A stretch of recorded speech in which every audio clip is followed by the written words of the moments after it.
emotional elements. हम ही को कातिल कहेगी दुनिया, हमारा ही कत्लेआम होगा। हम ही कुएं खोदते फिरेंगे, हम ही पे पानी हराम होगा।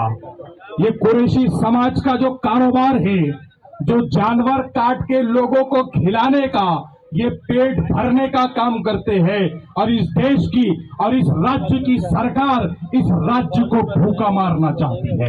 ये बात को लिख कर लेके जाओ। मैं मेरे पत्रकार दोस्तों से कहता हूं, मैं मेरे पुलिस डिपार्टमेंट के दोस्तों से कहता हूं कि जानवरों के कारोबार से सिर्फ कुरैशी समाज का घर नहीं चलता।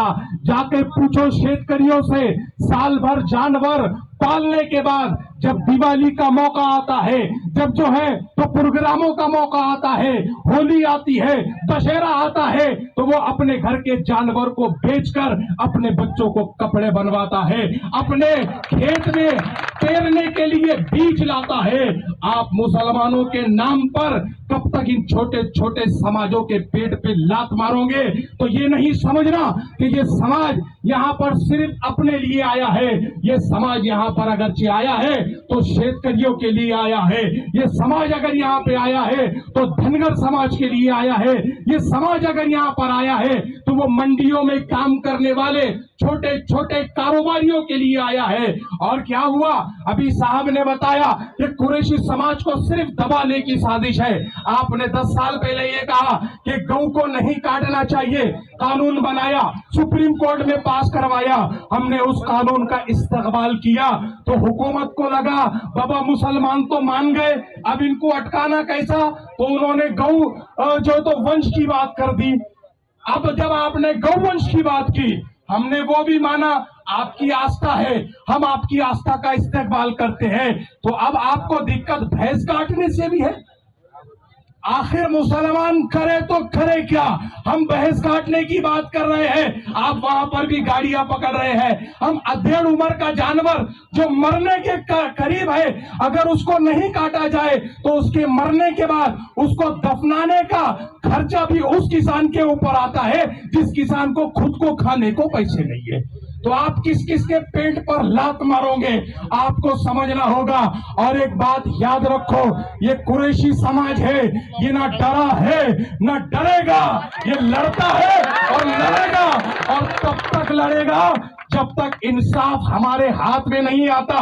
मैं वंचित बहुजन आघाड़ी के माध्यम से आली जनाब प्रकाश अंबेडकर की जानिब से यहाँ पर ये ऐलान करता हूँ, आपकी हर जंग में, चाहे वो जंग सड़क की हो, चाहे वो जंग अदालत की हो, चाहे वो जंग सियासत की हो, हम आपके कंधे से कंधा लगाकर खड़े रहेंगे और जीत कर बताएंगे।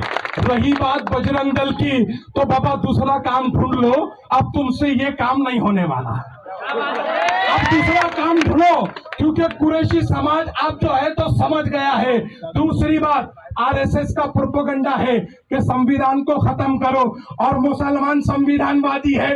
मुसलमान बोलता बाबा पुलिस ने गाड़ी पकड़ना हमारी, तो पुलिस वाले बोले अगर हम पकड़ेंगे तो ये तो संविधान की बात हो जाएगी और हम ठहरे संविधान विरोधी। तो आपने बजरंग दल को जिम्मेदारी दे दी, और अगर कोई बगैर वर्दी का गाड़ी को हाथ देगा तो वो तो रहेगा, उसका हाथ नहीं रहेगा।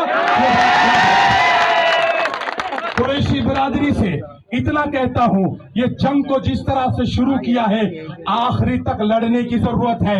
मैं आपको मुबारकबाद देता हूं कि आप इनकलाब बर्पा कर रहे हैं, आप आंदोलन कर रहे हैं, और कोई भी आंदोलनिक समाज कभी भी हारता नहीं है। हम लड़ रहे हैं तो जीतेंगे, और जब तक जीत हमारे पास नहीं आ जाती हम पीछे नहीं हटने वाले। फिर एक बार जमीयतुल कुरैश और कुरैश बिरादरी के तमाम जिम्मेदारान का शुक्रिया अदा करता हूं, इन नौजवानों का शुक्रिया अदा करता हूं जो अलग अलग समाज के लिए यहाँ पर जमा है। हम आपके साथ कंधे से कंधा लगाकर खड़े हैं, बस आपको पीछे नहीं हटना है। बहुत बहुत शुक्रिया। वो आखिर दावाना अल्हम्दुलिल्लाहि रब्बिल आलमीन।